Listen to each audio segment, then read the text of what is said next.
Bienvenue sur votre chaîne d'information Sahel Info. Si vous êtes nouveau, n'oubliez surtout pas de vous abonner pour ne plus rien manquer. Massacre d'Yalasagou. Au moins 110 personnes ont été massacrées dans une série d'attaques qui ont visé, ce dimanche 19 juin 2022, plusieurs villages de la région de Bandiagara, au Mali. Le bilan est encore provisoire et pourrait s'alourdir selon plusieurs sources locales qui rapportent que ce sont des hommes armés qui ont attaqué les villages de Dialasagou, Dianweli et Dessagou où ils ont massacré des civils et détruit ou incendié tout sur leur passage, notamment les boutiques, les greniers et les voitures. Une tragédie qui intervient au lendemain d'un autre massacre, le samedi 18 juin, dans la région de Gao.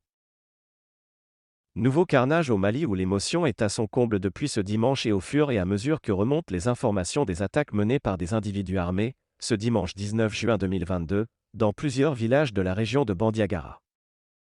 Selon plusieurs sources rapportées par des médias locaux, les assaillants ont ciblé, entre autres, les localités de Dialasagou, Dianweli et Dessagou où ils se sont livrés à des massacres des populations civiles ainsi qu'à la destruction des biens se trouvant sur leur passage.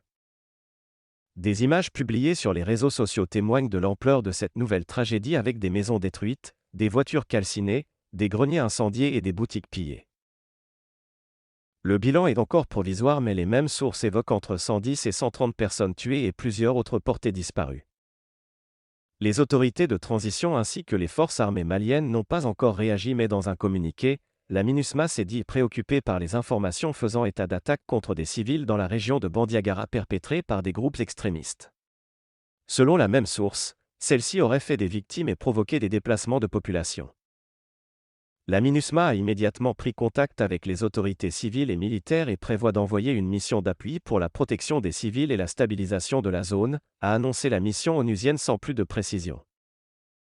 Ce nouveau massacre vient s'ajouter à la longue série noire qu'enregistre le pays depuis 2012 et le début de la dégradation du climat sécuritaire qui y règne dans plusieurs régions du pays qui sont sous l'emprise des groupes armés terroristes, GAT, notamment le JNIM ou le IGS ainsi que leurs différentes factions.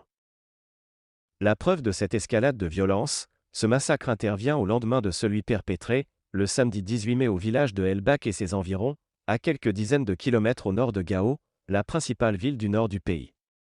Des individus armés ont attaqué les populations tuant au moins 20 personnes et provoquant un déplacement massif de beaucoup d'autres tout en emportant le bétail trouvé sur place.